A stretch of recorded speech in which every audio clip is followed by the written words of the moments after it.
Hi friends, welcome to Sriranga's kitchen. நம்ம கிச்சனில் இன்றைக்கி ஒரு டேஸ்ட்டான புடலங்காய் பொரியல் எப்படி செய்யலாங்கிறத வாங்க பார்க்கலாம். இது பச்சைக்கடலை பருப்பு வச்சு பண்ணுறதுனால ரொம்ப டேஸ்ட்டாக இருக்கும், வித்தியாசமாக இருக்கும்.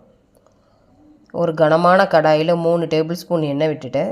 எண்ணெய் நல்லா சூடானதும் 1 டேபிள் ஸ்பூன் கடுகு நல்லா பொரிஞ்ச உடனே 1 டேபிள் ஸ்பூன் உளுந்தம்பருப்பு நல்லா செவந்து வந்ததுக்கப்புறம் ஒரு பெரிய வெங்காயத்தை பொடியாக கட் பண்ணி வச்சுருக்கேன். 3 பச்சை மிளகாய் நல்லா கீனி விட்டு இதிலே சேர்த்து விட்டுக்கலாம். காரத்துக்கு பச்சை மிளகாய் மட்டும்தான் நம்ம இன்றைக்கி சேர்க்குறோம்.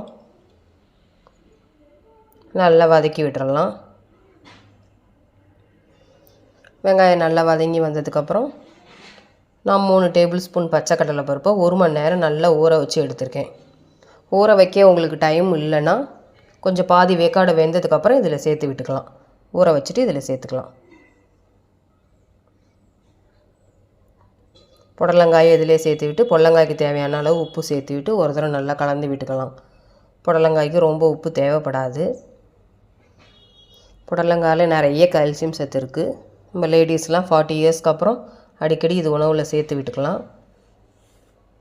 வேகிறதுக்கு தேவையான அளவு தண்ணி விட்டுக்கலாம். கொஞ்சமாக தண்ணி போதும். அடுப்பு மீடியம் ஃப்ளேம்லேயே இருக்கட்டும். ஒரு மூடி போட்டு நல்லா வேக வச்சு எடுத்துக்கலாம்.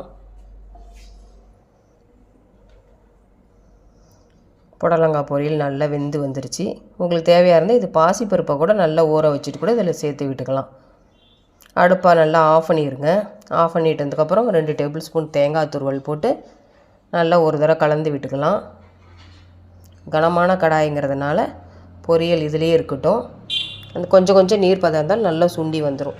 அவ்வளோதான், நம்மளுடைய புடலங்காய் பொரியல் டேஸ்ட்டாக ரெடி ஆகிடுச்சு. இந்த வீடியோ உங்களுக்கு பிடிச்சிருந்தா ப்ளீஸ் லைக் பண்ணுங்கள், ஷேர் பண்ணுங்கள், கமெண்ட் பண்ணுங்கள், மறக்காமல் சப்ஸ்கிரைப் பண்ணுங்கள். தேங்க்யூ ஃபார் வாட்சிங்.